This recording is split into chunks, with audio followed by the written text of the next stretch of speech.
Today's newspaper. Mrs. Hudson must have left it early this morning. Baines's murder has made the front page. The news has spread quickly. The poor man shot at point-blank range. He had faith in Holmes right to the end, and it cost him his life.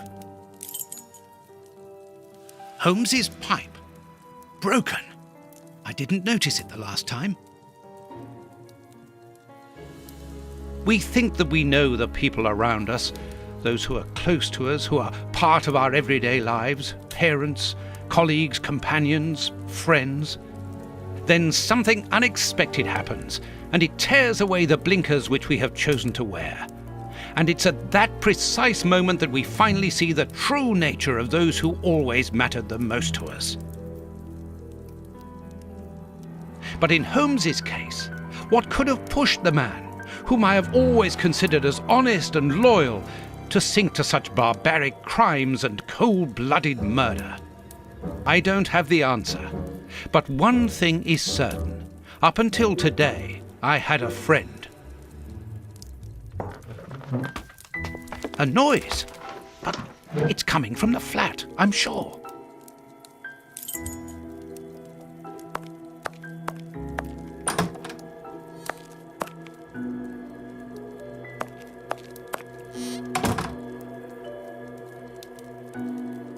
There's no point in going there. Holmes! I know you are in there! Holmes! Open this door immediately! I think that I would rather not. Tell me the truth, Holmes! I need to know! You have no right to keep the truth from me! Tell me! I am sorry, Watson. Open this door, or I will break it down! Do what you like. The door is not locked. You've driven me to this!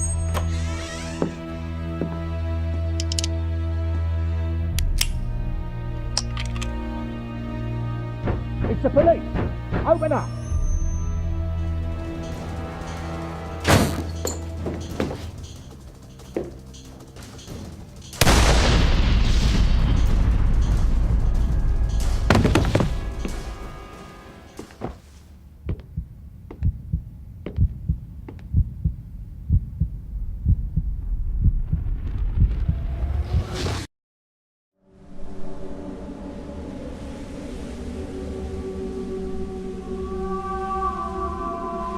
Why did it have to come to this, Holmes? All those years of friendship and respect, of trust, everything that we went through together, and you deceived me all along, damn you! I wish that I had seen through all of your lies. But now, it is over. It is all over.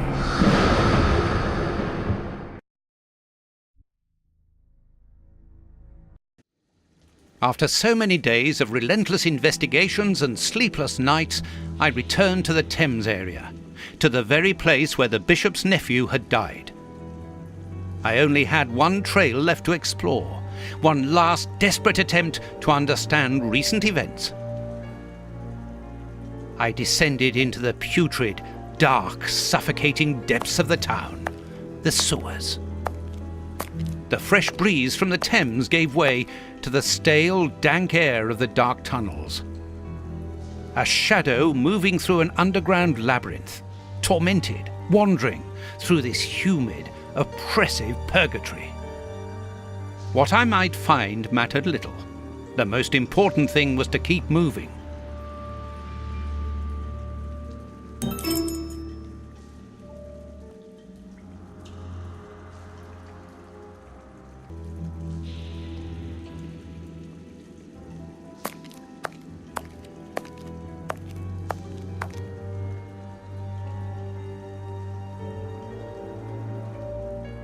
A piece of rope that floats. If it's long enough, then it might be useful. It's very heavy.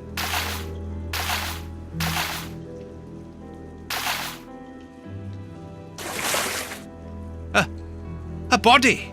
Oh, it was weighed down by the anchor. If I can retrieve the anchor, I can use it as a grappling hook. There.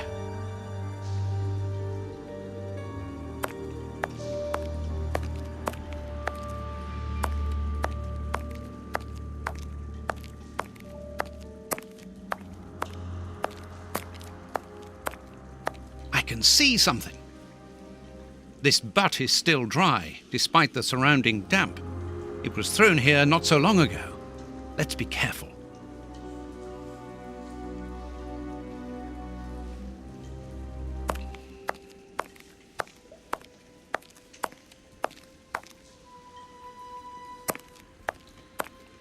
The bars are completely rusty.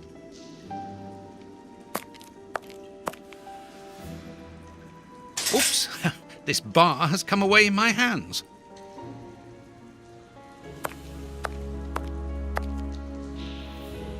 The bars on this grate are completely rusty. This will be useful.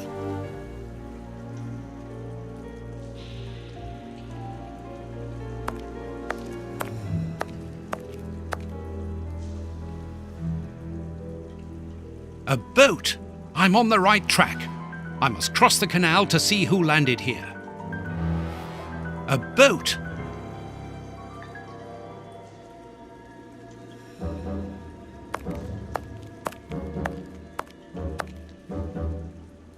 Wire!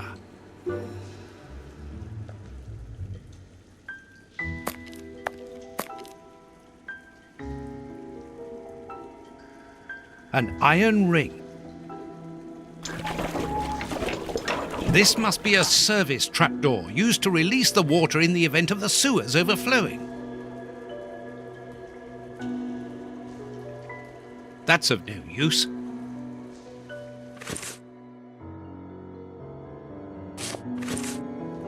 That's of no use.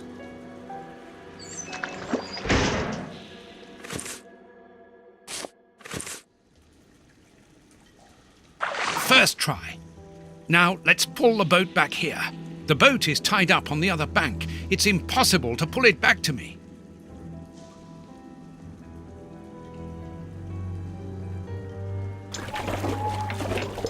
This must be a service trapdoor used to release the water in the event of the sewers overflowing. It will be better not to jump. I really don't fancy falling into that foul mud.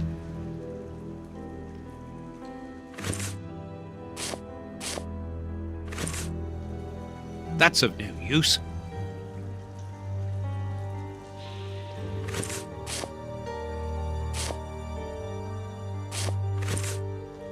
That's of no use.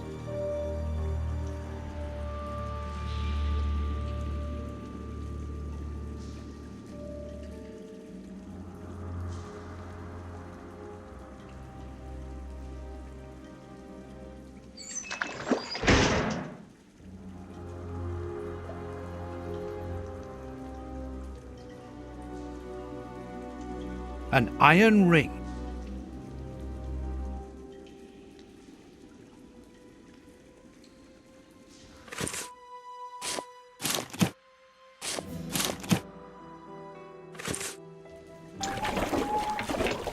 This must be a service trapdoor. The trapdoor is horizontal and solidly fixed.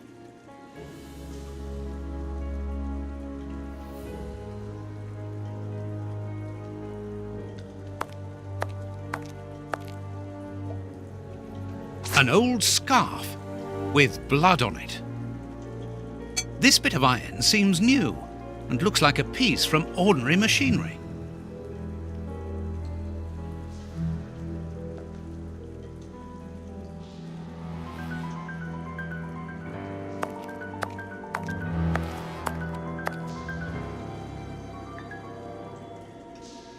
Footprints. Someone has been here recently.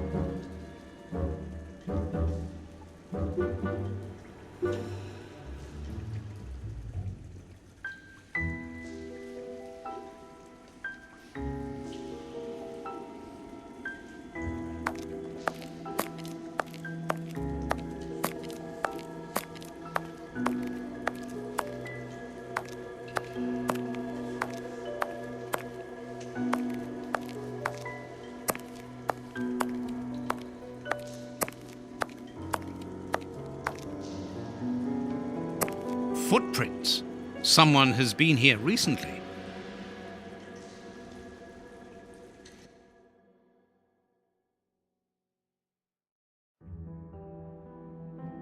I need something to clean this grate.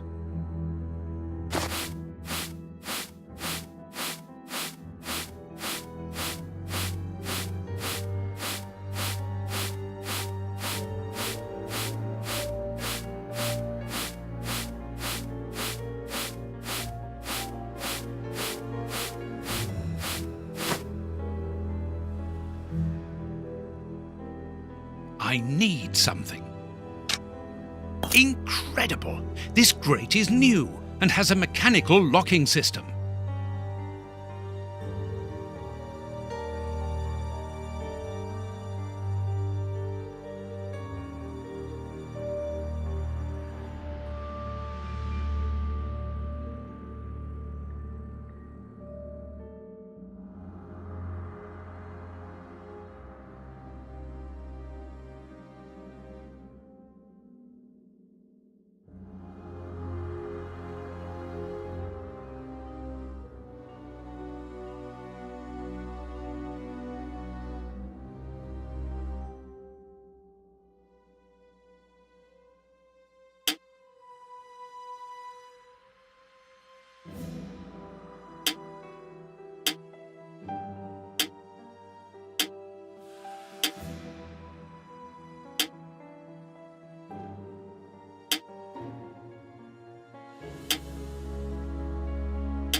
Open.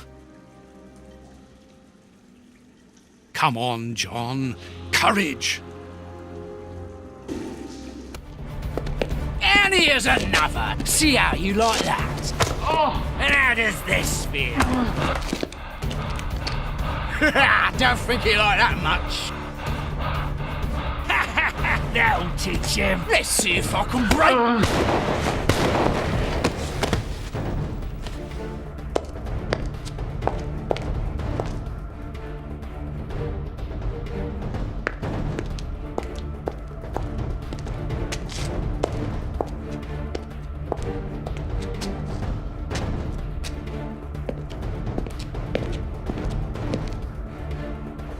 Holmes.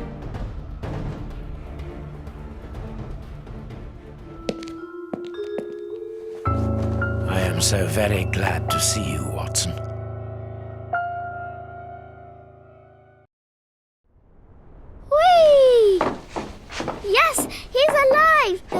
guys had better watch out now. Grandpa's alive, and he is a good man. I knew that he was. Uh-oh, they're going to be sorry now. My grandpa ruled. Yes, and my grandpa saved him. Read it. You are alive. I don't know what to feel, relief or regret. Watson, my friend. You are not in a good state, Holmes. Neither are you. I suppose not. Can you walk? Not without your help. Why did you fake your own death? And who were those men? I have to carry on with the investigation. Alone. John, I'm innocent. I'm not an accomplice of those men. Look at me. Do I look as though I could be their boss? Am I in a position to give such orders? What a relief. Oh, my God, what a relief. But how? Curare, hemlock, a few Indian plants, and sheep's blood to create the impression of death. A pathologist who owed me a favor for the death certificate. Holmes, I was talking about this affair of... I will explain everything, my friend, but we must leave here. Yes, let's go back to Baker Street. I'll help you. Lean on me.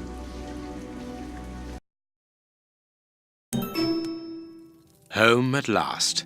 I have missed this old room very much, Watson.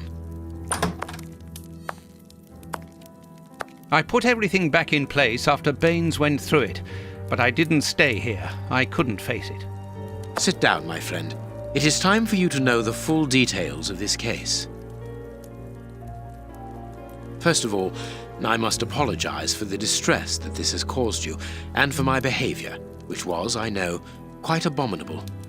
I can only hope that by the end of this explanation you will understand that I behaved in such a way only to protect you, and that it caused me great pain to see your trust and confidence in me ebbing away. From whom or what did you wish to protect me? From Professor Moriarty. Moriarty? We should not have taken pity on him in that Swiss asylum. Do you remember during the case of the Awakened? Our indulgence has cost us dear today. He's responsible for the bishop's murder? Yes, but that was only a small detail in his plan. A detail which he had to eliminate as it compromised the whole of his diabolical project. The bishop had in his possession a document which he suspected as being one component of a larger puzzle. The ramifications were unknown to him, but he considered the matter as sufficiently important that he should consult me. The day before our macabre discovery, his nephew, who was in his confidence, brought to him an important element which helped him understand Moriarty's grand plan. It was at that moment that two men began to comprehend the seriousness of the situation. The bishop then decided to contact me. Against his nephew's wishes? Was that what they argued about? Yes, but Moriarty found out that the bishop knew of his projects, and he arranged for his murder. The murderers were also supposed to bring back the document that the nephew, young Hampford, found, but they were unable to open the safe. What was the document? Evidence of Prince Woodville's implication in the project. The nephew must have retrieved it from the Royal Archives, where he worked. A link to the crown. Yes, Moriarty wanted to overthrow Queen Victoria and place the prince on the throne of England. But that's impossible. He would have needed to create an incredible coup d'etat. Patience, Watson.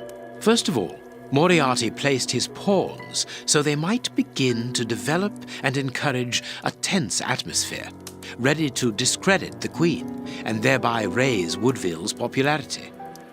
And provoke a famine, so that the prince's soup kitchens could begin distributing food and he would appear as a hero. Exactly. Moriarty quickly learned that I was making inquiries as to his plan and, without wishing to sound vain, he knew that I was the only person capable of upsetting his schemes. He therefore set up a plan that I be discredited and thought of as a criminal. And you played along with him. Precisely. Allowing him to believe that he had succeeded was the best way of ensuring that his attention was no longer fixed on me. Why didn't you say anything to Scotland Yard? Did you not think it strange that Inspector Lestrade was away for weeks? What? You mean to say that Baines? Was working for Moriarty. I understand. The bishop's murderers were in the hands of this traitor, and you were therefore at a dead end after our investigations at the opium den. Yes, and Baines' authority allowed him access to the police archives. He changed and forged all the charges in the documents that you saw at Judge Beckett's house. It was also he who substituted the Samoan necklace for a vulgar copy.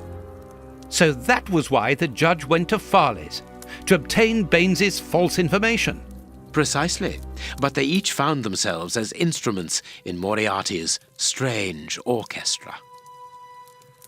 Judge Beckett received entire books full of charges against me, and a journalist such as Farley will not hold back when he gets the chance to make the front page of all the newspapers in England. With regard to Farley, it was a mere case of professional misconduct. And to think that I held you responsible for the explosion at the judge's house. What a relief! But why did Moriarty have him killed? He was on the point of discovering that all the documents supplied by Farley, and therefore by Baines, were false, exactly the opposite to what our enemy was anticipating. And where did the poison fit in all this? Unfortunately, I do not possess all the information on this subject. The first time that we saw the effects of this substance on the body of the bishop, the poison was evidently only at an experimental stage. It was much too potent to do anything with. Effectively.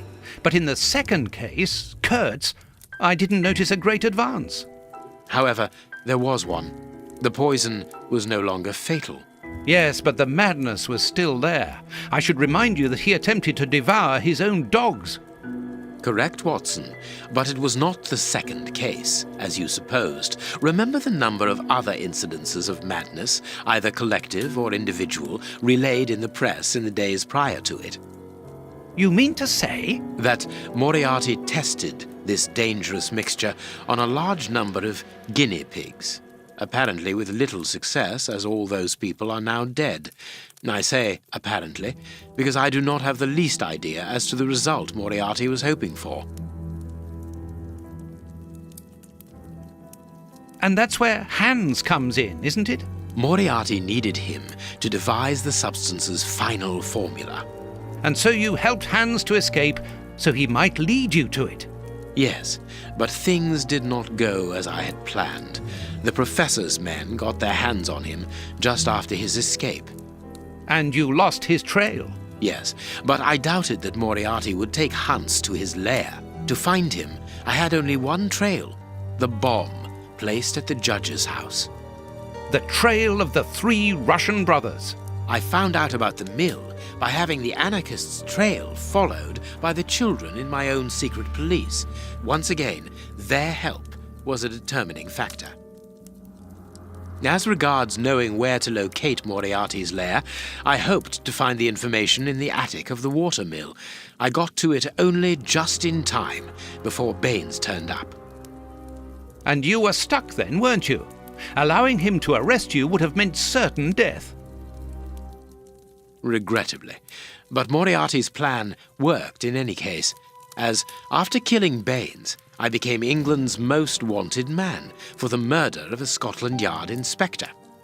And so you had to make sure that people forgot about you. Therefore, you orchestrated your own death so that you might continue your investigation discreetly. Oh, that was a terrible time for me, Holmes.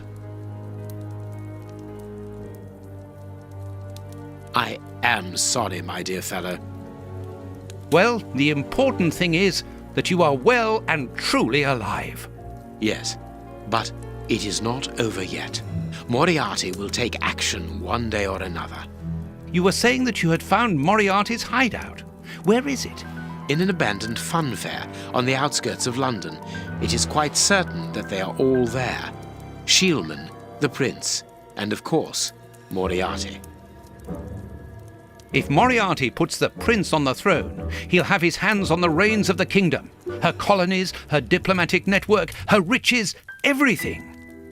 Yes, including the army, the war fleet, everything he needs to help him conquer Europe. And eventually, I suspect, the world. Holmes, we have to be quick. His plan hasn't been put into action yet. Perhaps it's not too late. Let us go immediately, Watson.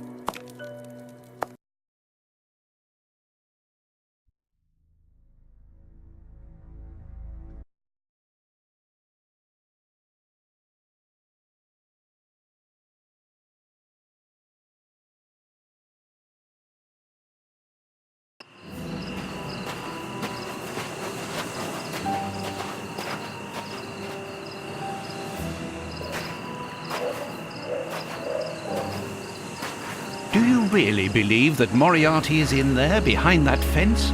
Something in the wind seems to suggest it, Watson. I have a peculiar acid taste in my mouth, if that is what you mean, Holmes. Well, yes. The air is tainted still with toxic fumes from the factory chimneys. I believe that I read about this place. The funfair was abandoned after the factory was built so close by. It was said that even the ice cream tasted bitter. Aren't you curious about the warehouse down there? There seems to be some strange activity taking place inside. Strange and in keeping with Moriarty's activities.